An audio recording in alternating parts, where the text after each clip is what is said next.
Good morning class. आज हम बात करेंगे केमिस्ट्री का एक और टॉपिक क्वांटम नंबर। क्वांटम संख्याएं क्या होती हैं, इस पर चर्चा करेंगे। क्वांटम संख्या क्या होती हैं? कोई इलेक्ट्रॉन होता है, उसके परमाणु में इलेक्ट्रॉनों की जो यथा स्थिति होती है, कोई भी तत्व हुआ, उसमें कितने इलेक्ट्रॉन कहाँ पर घूम रहे हैं, कितने इलेक्ट्रॉन कैसी स्थिति है, तो उनके बारे में बात करेंगे। तो क्या होता है, जो क्वांटम संख्या होती है, जिन संख्याओं द्वारा परमाणु में इलेक्ट्रॉनों की स्थिति, यानी जिन संख्याओं द्वारा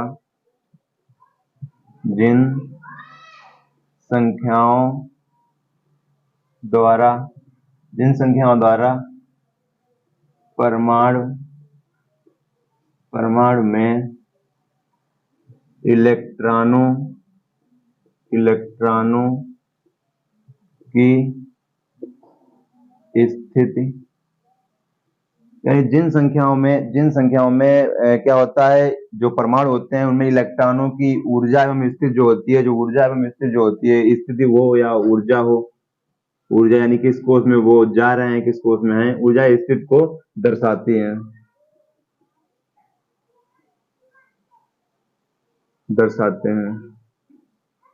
तो जो क्वांटम संख्याएं होती हैं उनमें क्या होता है, किसी संख्या द्वारा परमाणु में इलेक्ट्रॉनों की स्थिति व ऊर्जा जो कोष होते हैं उनको दर्शाते हैं। जैसे हम मान लेते हैं, अगर आपको मेरा पता चाहिए तो मेरे पता के लिए आपको क्या करना पड़ेगा, सबसे पहले मुझे पता करना पड़ेगा मैं कहाँ रहता हूँ। तो मान लीजिए जैसे हरदोई में रहता हूँ, हरदोई स्थित हो गई। हरदोई में किस गली में रहता हूँ, हरदोई हुआ। तो हरदोई मान लीजिए, हरदोई बहुत बड़ा है, तो इसमें किस गली में हम रह रहे हैं, तो उस गली का मतलब गली का मैप भी लेना पड़ेगा, गली की स्थिति जाननी पड़ेगी आपको।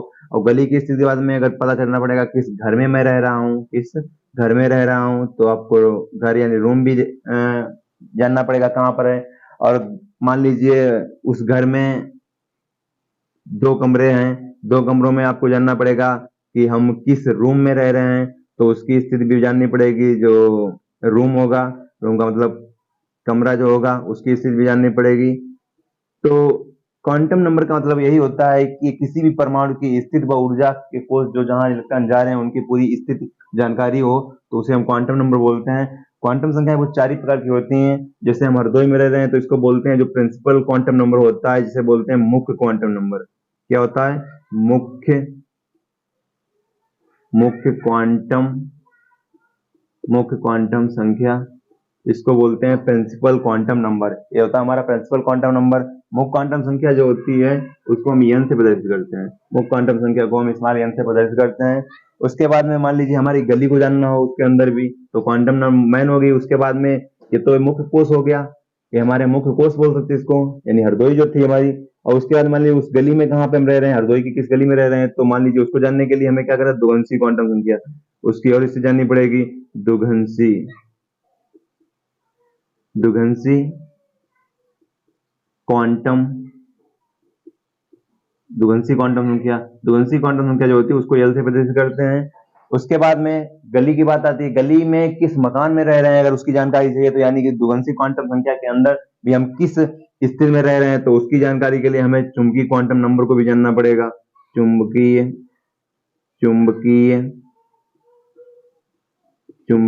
क्वांटम संख्या, और चुंबकीय क्वांटम संख्या जो होती है वो स्मॉल m होती है, इसको m से प्रदर्शित करते हैं।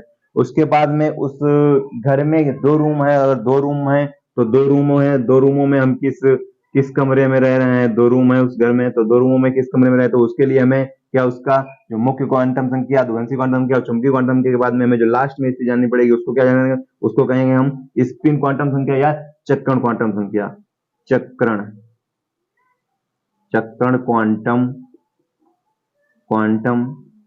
संख्या, और चक्रण क्वांटम संख्या होती है उसको स्मॉल m s से प्रदर्शित करते हैं। तो ये हमारी क्वांटम संख्याएं होती हैं, ये क्वांटम संख्याओं के टाइप्स हैं, ये हमारे हैं टाइप्स ऑफ क्वांटम नंबर। तो क्वांटम संख्याओं के 4 नंबर होते हैं, 4 प्रकार की क्वांटम संख्या होती है। एक होती है मुख्य क्वांटम संख्या, एक होती है दुगंसी क्वांटम संख्या, एक होती है चुंबकीय क्वांटम संख्या, एक होती है चक्रण क्वांटम संख्या। तो हम थोड़ा जान लेते हैं और थोड़ा डिटेल में जान लेते हैं कि इनकी स्थिति क्या होती है, कैसे क्या होते हैं दुगंसी और क्या होते हैं हमारे मुख्य क्वांटम संख्या क्या होती हैं। तो हमने जैसे मान लीजिए हमने किसी तत्व का एक इलेक्ट्रॉनिक विन्यास बना रखा है, किसी तत्व का हमने अगर एक इलेक्ट्रॉनिक विन्यास बना रखा है, तो मान लीजिए हमने यहाँ पे हमने सोडियम का इलेक्ट्रॉनिक विन्यास बना लिया है। सोडियम का परमाणु क्रमांक जो 11 होता है उसके इलेक्ट्रॉनिक विन्यास बनाएंगे तो 1s2 2s2 1s2 2s2 2p 6 3s1। तो हमें पता चलता है कि हमने सोडियम जो तत्व लिया था, सोडियम तत्व में जो 11 परमाणु क्रमांक था, तो उनका जो इलेक्ट्रॉनिक विन्यास बना था 11 इलेक्ट्रॉन उसमें दे रखे थे। तो 11 इलेक्ट्रॉनों को जो हमने उनके कोषों में दर्शाया, तो क्या होता है जब दर्शाया तो वो इलेक्ट्रॉन कहां पर किस स्थिति में जाके रुका, कहां पर रुका, यानी इसकी पॉसिबिलिटी कहां तक थी और कहां तक ये पहुंच पाया और किस उपकोष में पहुंच पाया।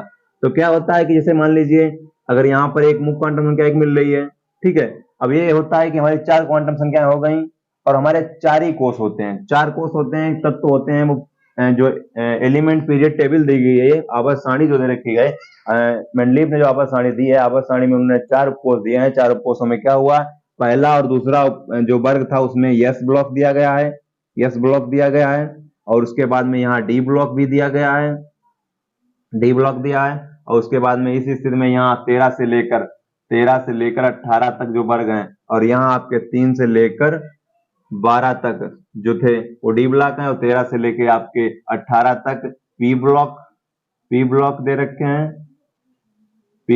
हैं, और नीचे तो 36 पंक्तियां दे रखी हैं, उनमें 14 तत्व हैं, उनमें 14 तत्व दे रखे हैं, उनको हम एफ ब्लॉक तत्व बोलते हैं, एफ ब्लॉक तत्व बोलते हैं। तो मेंडलीव की जो आवर्त सारणी है उसमें 4 ब्लॉक दिए गए हैं, एक एस है, एक पी है, दूसरा डी, तीसरा डी है और चौथा पी है। तो हमारे क्या होते हैं, हमारे 4 कोष होते हैं। 4 कोष कौन से होते हैं, एस पी डी एफ, 4 कोष होते हैं, एस पी डी और एफ। जब हम किसी चीज के इलेक्ट्रॉनिक विन्यास बनाते हैं तो उनमें जो इलेक्ट्रॉन भरते हैं, अगर इलेक्ट्रॉन 1s है तो यहाँ पर जब यहाँ पे संख्या 1 है तो ये कोष जाएगा।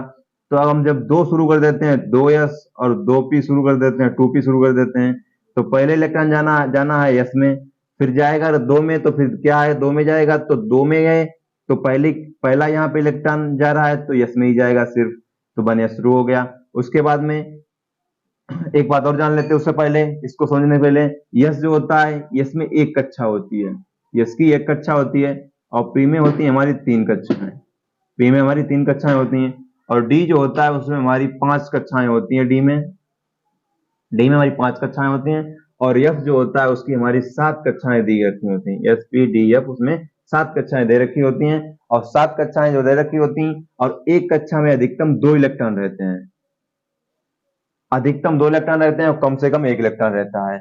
अगर कक्षा खाली है तो कोई बात नहीं, लेकिन अधिकतम इलेक्ट्रॉन होंगे वो 2 इलेक्ट्रॉन रहेंगे। 2 इलेक्ट्रॉन कैसे रहेंगे, एक इलेक्ट्रॉन रहेगा अप एरो में, यानी कि जब अकेला होगा, और जब उसका जोड़ा बनना शुरू हो जाएगा तब डाउन एरो, यानी कि एक क्लॉकवाइज होगा, एक एंटी क्लॉकवाइज इलेक्ट्रॉन उसमें युग्मन शुरू करेगा। तो क्या होगा, एक कक्षा में 2 इलेक्ट्रॉन रहते हैं, तो यस कक्षा हुई उसमें 2 इलेक्ट्रॉन रहेंगे, पी कक्षा में तीन कक्षाएं होती, पी जो कोष होता है उसमें 3 कक्षाएं होती हैं, और 3 कक्षाएं, एक कक्षा में 2 इलेक्ट्रॉन रहते हैं, तो 3 कक्षाओं में हमारे इलेक्ट्रॉन रहेंगे 6 इलेक्ट्रॉन रहेंगे। जब एक कक्षा में 2 हैं तो 3 कक्षाओं में हमारे 6 इलेक्ट्रॉन हो जाएंगे। और जो एफ कक्षा होती है उसमें हमारी 7 कक्षा होती हैं, जो एफ कोष होता है उसमें हमारी 7 कक्षा होती हैं, और 7 कक्षा में जब एक कक्षा में 2 इलेक्ट्रॉन, तो 7 कक्षाओं में हमारे 14 इलेक्ट्रॉन रहेंगे, 14 इलेक्ट्रॉन हमारे रहेंगे, 14 इलेक्ट्रॉन रहेंगे। उसके बाद में डी कक्षा जो होती है, डी कक्षा में 5 कक्षाएं होती हैं, 5 कक्षा हमारी होती है डी में, और डी में 5 कक्षाएं होने के साथ में एक कक्षा में जब 2 इलेक्ट्रॉन रहते हैं तो यहाँ पर क्या है, उनमें इलेक्ट्रॉन हमारे 10 इलेक्ट्रॉन रहेंगे।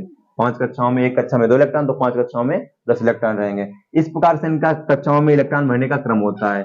तो क्या होता है, जब हम इलेक्ट्रॉन भरते हैं तो क्या करते हैं, पहले यस में 2 इलेक्ट्रॉन डालते हैं, फिर 2s जब शुरू होता है, 2s यहाँ पे शुरू होता है, तो 2s का मतलब है जो हमारे एस पी डी और एफ थे, तो जब 1 यहाँ पे था तो सिर्फ यस आ रहा था, जब यहाँ पे 2 शुरू हो गया तो फिर यस और पी दोनों आ रहे हैं, और फिर जब तीसरा शुरू होगा 3s2 और 3p6 और 3d10, जब 3 शुरू होगा तो यहाँ पे तीनों कोष आएंगे, और जब 4 शुरू होगा तो 4s 4p और 4d और 4f, तो फिर हमारे चारों कक्षाएं आ जाएंगी। इस प्रकार से क्रम चलता है। तो इस प्रकार से इलेक्ट्रॉनों को भरने का क्रम करते हैं।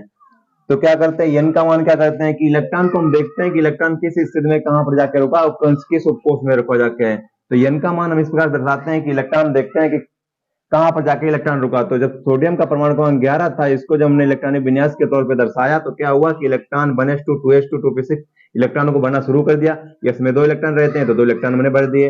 फिर 2s शुरू हुआ, 2 में s में 2 इलेक्ट्रॉन रहते हैं 2 भर दिए। फिर p में 6 इलेक्ट्रॉन रहते हैं, p की 3 कक्षाएं होती हैं, हमें पता है 3 कक्षाएं होती हैं, एक कक्षा में 2 इलेक्ट्रॉन, तो 3 कक्षाओं में हमारे 6 इलेक्ट्रॉन रहेंगे तो 6 हो गए। फिर 3s शुरू होता है, अब 3s आए तो 3p जाएगा और 3d जाएगा। बट यहाँ इलेक्ट्रॉन 11 ही है तो 2 2 4 और 6 10 और 11 इलेक्ट्रॉन हो गए, तो आगे बढ़ने का कोई चांस ही नहीं है, यहाँ तक वैल्यू हमने।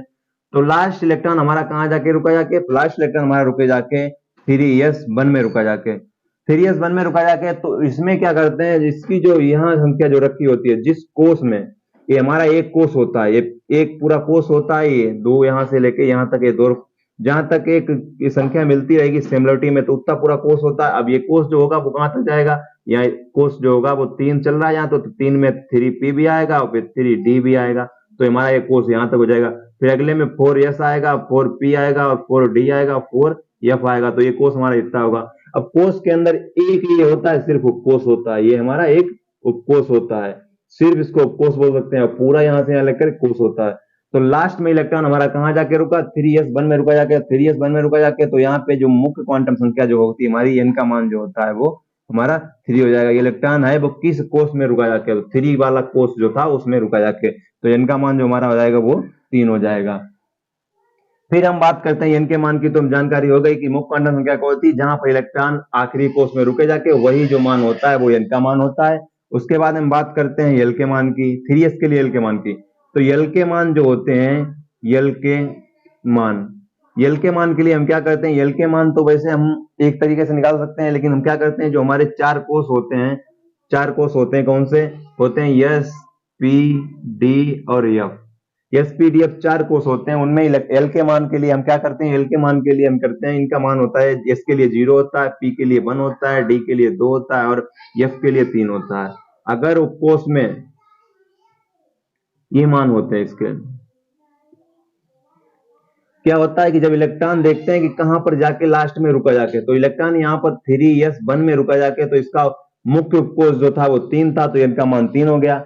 अब देखते हैं, तो ये तो कोष हो गया, इसके बाद में ये कोष में इसमें 3p भी आएगा और 3d भी आएगा, क्योंकि 3 है तो तीनों आएंगे कोष, एसपीडीएफ होते हैं, एस पी डी और एफ होते हैं। तो 3 यहाँ आ रहा तो 3 तक इलेक्ट्रॉन भरे जाएंगे तीनों कोष तक, जब 4 आएगा तो 4 तक भरे जाएंगे, 2 आएगा तो 2 ही तक भरे जाएंगे, 1 आएगा तो 1 ही में भरे जाएगा सिर्फ।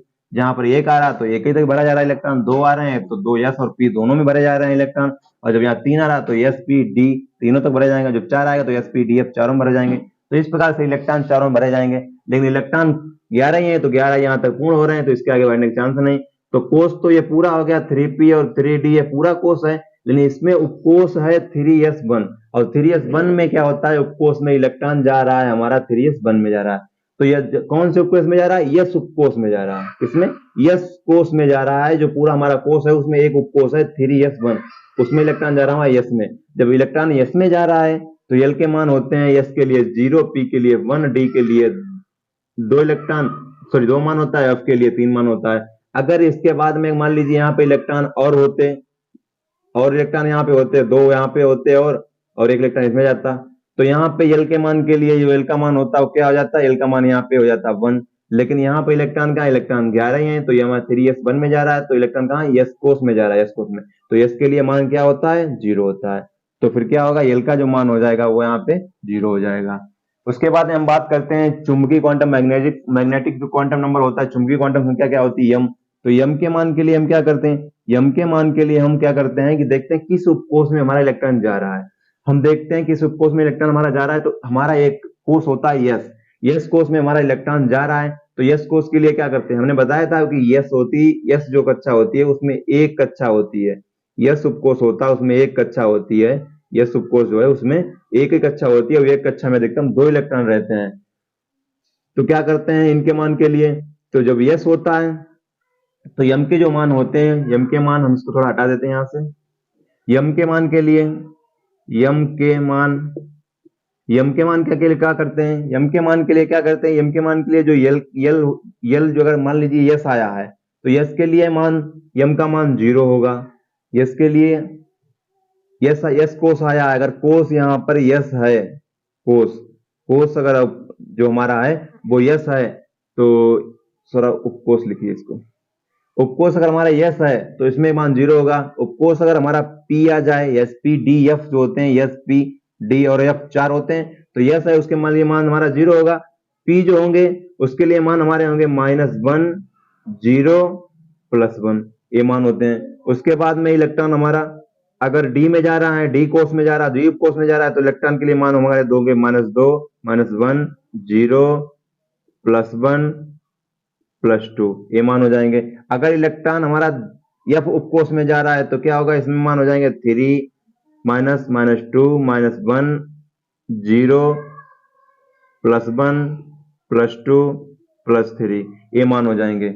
ये मान कैसे हो जाएंगे, अब मान लीजिए इलेक्ट्रॉन हमारा यहाँ पे यस में जा रहा था, हमारा इलेक्ट्रॉन यस में जा रहा है क्योंकि 3 यस 1 में इलेक्ट्रॉन जा रहा है, तो यहाँ पे यस कक्षा है और यस कक्षा है तो इसके लिए मान 0 होता है, इसके ऊपर 0 हम रख लेते हैं। तो इसके मान इलेक्ट्रॉन कितने भरने हैं हमें इसके लिए 1 इलेक्ट्रॉन इसमें दे रखा है तो हम इसमें 1 इलेक्ट्रॉन भर देते हैं। अब 1 इलेक्ट्रॉन भर देते हैं तो यम का मान हमारा 1 हो जाएगा।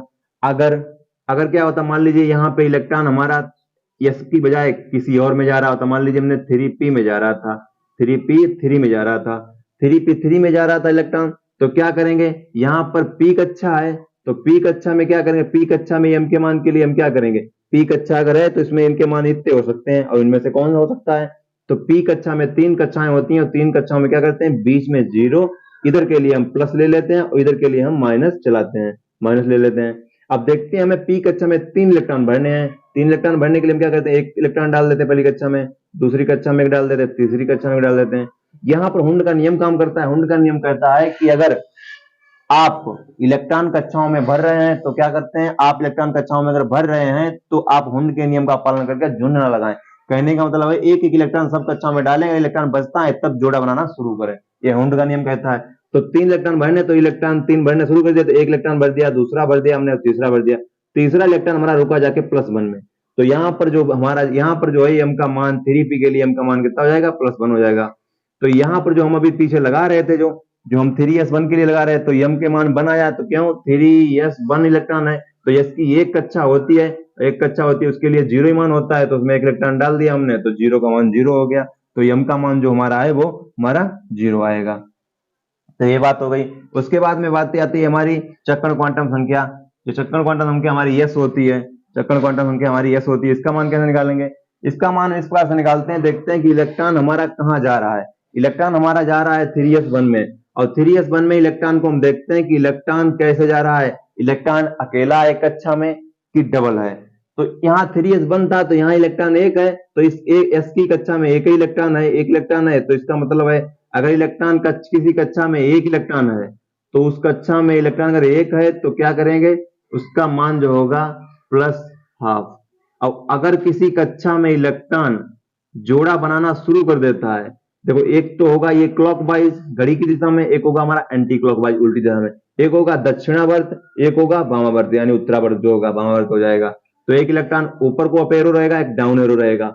डाउन एरो कब रहेगा, अब मान लीजिए यहाँ यस 3s में इलेक्ट्रॉन हमें 2 भरने होते, तो कक्षा हमारे पास यस कक्षा है, यस कक्षा में एक ही कक्षा होती, यस कोष और यस उपकोष है, और यस कक्षा में हमारी क्या होती है, हमारे पास 2 इलेक्ट्रॉन भरने, यस कक्षा में एक ही कक्षा होती है, तो 2 इलेक्ट्रॉन भरने तो 2 इलेक्ट्रॉन पहला ऐसे भर देंगे, दूसरा इलेक्ट्रॉन भी भरना तो आगे कक्षा तो है नहीं, इस कक्षा में एक ही कक्षा होती है, एक कक्षा होती है, दूसरा ऐसे भर देंगे, डाउन एरो भर देंगे। तो डाउन एरो भरने पर क्या होता है, इसका जोड़ा बनना शुरू हो गया, प्रतिलिप हो गया, यानी इसका जाइगोट हो गया, जोड़ा बन गया। जोड़ा बनने पर क्या करते हैं, इसका मान होगा वो +12 से चेंज होकर -12 हो जाएगा, +12 से चेंज, यानी कि -1/2, अगर एक इलेक्ट्रॉन है तो +1/2। इस प्रकार से हम इसके मान को दर्शाते हैं। आगे थोड़ा हम जान लेते हैं थोड़ा और, तो इसका मान जो हमारा एस का मान जो होगा, जब हमारा इलेक्ट्रॉन यहाँ जा रहा था 3s1 में जा रहा था, 3s1 में जा रहा था, तो यहाँ पे एक कक्षा होगी, अब एक कक्षा होगी तो एक कक्षा में इलेक्ट्रॉन हम एक ही भरेंगे, एक इलेक्ट्रॉन भरने में है, तो 3s1 में एक इलेक्ट्रॉन भरना, तो एक इलेक्ट्रॉन भरा तो इलेक्ट्रॉन एक ही है, जोड़ा तो है नहीं, तो इसका मान हो जाएगा +12। इस प्रकार से चारों क्वांटम संख्याओं के मान हम निकालते हैं। अगली हम दूसरी क्वांटम संख्या के लिए मान निकाल लेते हैं। अब मान लीजिए जो हमने अभी देखा है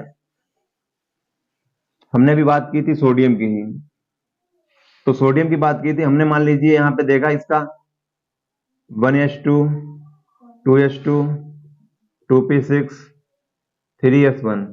तो यहाँ पे पहली कक्षा में 2 इलेक्ट्रॉन, इनके भरने का क्रम होता है, पहली कक्षा में 2 इलेक्ट्रॉन होंगे, फिर 8 इलेक्ट्रॉन होंगे, फिर 18 इलेक्ट्रॉन होंगे, 18 नहीं तो कम से कम 8 हो जाए, और फिर 32 इलेक्ट्रॉन। तो ये क्रम होता है भरने का। तो पहली कक्षा यहाँ है, दूसरी कक्षा यहाँ से यहाँ तक है, पहली कक्षा दूसरी कक्षा, अब तीसरी कक्षा यहाँ से 3s और 3p भी अभी बाकी है और 3d भी बाकी है, और फिर हमारा 4s 4p और 4d और 4f। तो इसमें हमारे 18 इलेक्ट्रॉन हो, 18 नहीं तो कम से कम 8 ही हो जाए, 18 तो होने चाहिए, नहीं तो 8 हो जाए, 18 और इसमें 32। तो इलेक्ट्रॉन हम क्या करेंगे, अब इसमें 2 इलेक्ट्रॉन 1s2 2 इलेक्ट्रॉन है, तो इसमें भी 2 इलेक्ट्रॉन है, 2 और 6 8 इलेक्ट्रॉन है। यहाँ 1s2, तो 1s2 में 2 इलेक्ट्रॉन रहते हैं, p में 6 इलेक्ट्रॉन रहते हैं, क्योंकि 3 कक्षाएं होती हैं इसकी, p में 3 कक्षाएं होती हैं, एक कक्षा में 2 इलेक्ट्रॉन रहते हैं, तो 3 कक्षाओं में 6 इलेक्ट्रॉन रहेंगे, 6 इलेक्ट्रॉन। और डी कक्षा में 10 इलेक्ट्रॉन रहते हैं, 5 कक्षाएं उसकी होती हैं, अब 5 कक्षाएं होती है तो एक कक्षा में 2, तो 5 कक्षाओं में 5 दूनी 10 इलेक्ट्रॉन। तो ये हो गए 10 और 16 2 18 इलेक्ट्रॉन, इसमें 18 होना चाहिए। फिर क्या है, इसमें 2 रहते हैं, पी में 6 रहते हैं, 6 और 2 2 8, और डी में रहते हैं 10, तो 18 हो गए, और एफ में रहते हैं हमारे 14 इलेक्ट्रॉन, तो 18 और प्लस 14 इलेक्ट्रॉन वो, तो 18 14 32 इलेक्ट्रॉन। इस प्रकार से इन कोषों में भरने के इलेक्ट्रॉनों का क्रम होता है। अब देखते हैं कि जैसे मान लीजिए हम इसी उपकोष में हमने भरा भी इलेक्ट्रॉन है, तो 3s इलेक्ट्रॉन 1 में गया है यहाँ सोडियम का ही, और इसके लिए हम यहाँ पे 3p6 का मान निकाल रहे हैं। 3p6 के लिए हम बोलते हैं चारों क्वांटम संख्याओं के मान क्या होंगे। तो 3p6 जो हमारा दे रखा है 3p6, इसके लिए चारों क्वांटम संख्याओं के मान क्या करेंगे, तो n का मान क्या होगा, तो लास्ट में देखेंगे n, सॉरी 2p6 के लिए हम देखेंगे कि इलेक्ट्रॉन के मान क्या होंगे। तो देखेंगे इसमें इलेक्ट्रॉन लास्ट में किस उपकोष में गया, तो इसमें इलेक्ट्रॉन लास्ट में दूसरे उपकोष में गया है, तो इलेक्ट्रॉन दूसरे उपकोष में गया, तो इसके लिए n के मान का कितना हो जाएगा, 2 हो जाएगा। आगे की संख्या ही n का मान होती है, मुख्य क्वांटम संख्या जो आगे संख्या आ जाएगी उसका मान ही हमारी मुख्य क्वांटम संख्या होगी। एल के मान के लिए हम क्या करते हैं, एल के मान के लिए हम देखते हैं कि 4 उपकोष हमारे होते हैं, एस पी डी और एफ, और यहाँ स्पीडीएफ होते हैं, इनके लिए मान होते हैं 0 1 2 और 3 होते हैं मान, 0 1 2 3 मान होते हैं। अब देखते हैं यहाँ पे क्या आया, यहाँ पे आया हमारा पी उपकोष, पी उपकोष आया, तो पी उपकोष में मान क्या होगा एल के लिए, 0, सॉरी 1 मान होगा, तो क्या मान होगा हमारा, 1 मान हो जाएगा। उसके बाद हम बात करते हैं कि अगर इलेक्ट्रॉन हमारा क्या है यम के लिए, तो यम के लिए जो मान होते हैं हम क्या करते हैं, देख लेते हैं कौन से उपकोष में इलेक्ट्रॉन गया है। तो यहाँ देखते हैं पी उपकोष में इलेक्ट्रॉन हमारा गया है, तो पी उपकोष में हम कक्षाएं बना लेते हैं, और कक्षा हमारी होती है 3 पी में हमारी 3 कक्षा होती हैं, 3 कक्षा पी में होती हैं, और 3 कक्षाओं में क्या करते हैं, इलेक्ट्रॉनों को डालना शुरू करते हैं। उससे पहले क्या करते हैं, मान को दर्शा लेते हैं, हमने बताया बीच में 0 कर लेते हैं, इधर के लिए प्लस चलाते हैं, इधर के लिए माइनस चलाते हैं, क्योंकि पी के लिए यही मान दे रखे -1 0 +1 -1 0 +1 इन कक्षाओं के आधार पर। तो इनके इलेक्ट्रॉन हमें भरने हैं 6 इलेक्ट्रॉन, पी में हमें कितने इलेक्ट्रॉन भरने हैं, 6 इलेक्ट्रॉन भरने हैं। तो पहला इलेक्ट्रॉन डाल दिया, दूसरा डाल दिया, तीसरा डाल दिया, अब ये 3 इलेक्ट्रॉन और बाकी हैं, तो चौथा डाल दिया हमने, 5वां डाल दिया और 6वां डाल दिया। तो लास्ट वाला इलेक्ट्रॉन हमारा 6वां वाला इलेक्ट्रॉन यहाँ पर रुका जाके, तो एम का मान हमारा हो जाएगा +1। उसके बाद में क्या है, उसके बाद हम देखते हैं कि एस का मान क्या होगा। एस के मान के लिए हमने बताया जब इलेक्ट्रॉन किसी कक्षा में अकेला होता है तो उसके लिए मान क्या लिखते हैं, हम +½ लिखते हैं। अब अगर इलेक्ट्रॉन लौट कर आकर जोड़ा बनाना शुरू कर देता, किसी कक्षा में है जहां पर रुके आके जोड़ा बनाना शुरू कर दे आके, तो उसका मान हो जाएगा हमारा हो जाएगा -½ हो जाएगा। तो यहाँ पर इसके लिए मान हमारा क्या हो जाएगा, क्योंकि इलेक्ट्रॉन यहाँ पे 1 2 3 भरे, फिर चौथा इलेक्ट्रॉन भरा, 5वां इलेक्ट्रॉन भरा, 6वां इलेक्ट्रॉन भरा, तो 6वां इलेक्ट्रॉन हमारा जोड़ा बनाना शुरू कर दिया, तो इसके लिए -½ मान हो जाएगा। ये मान हमारे, इस प्रकार से हम चारों क्वांटम संख्याओं के मान निकालते हैं। आई होप आज की क्लास में हमने चर्चा की क्वांटम नंबर पे, आपको समझ में आया होगा। इसके साथ हमें आगे कक्षाओं में जुड़ने के लिए हमारे चैनल को सब्सक्राइब, लाइक और शेयर करें। इसी के साथ इस क्लास को यहीं पर समाप्त करते हैं, मिलते हैं नेक्स्ट क्लास में। Thank you class.